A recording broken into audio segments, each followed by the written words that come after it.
yumuşaq pambıq kimi tort hazırlamaq istəyirsinizsə, videomu sona qədər izləyin. Ölçüləri açıqlama bölməsində qeyd etmişəm.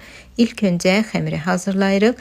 Qazana kərə yağı, şəkər tozu, bal əlavə edib ocağın üzərində şəkər əriyənə qədər bişirdim.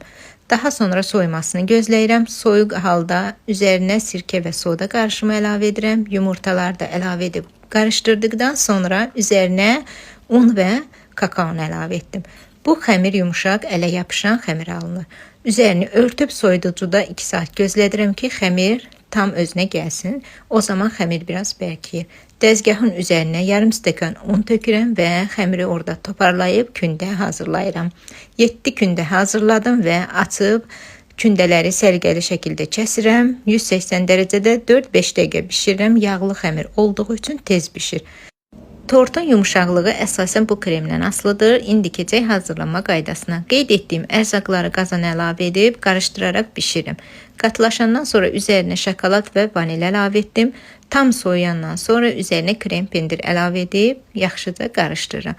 Bu krem tortu yumuşaq eləyir. 1 saat qalmasına baxmayaraq pambıq kimi tort alındı. Üzərini zövqə görə bəzəyə bilərsiniz. Ölçüləri açıqlama bölməsində qeyd etmişəm. Yaddaşa verib bəyənməyi unutmayın. Hələlik.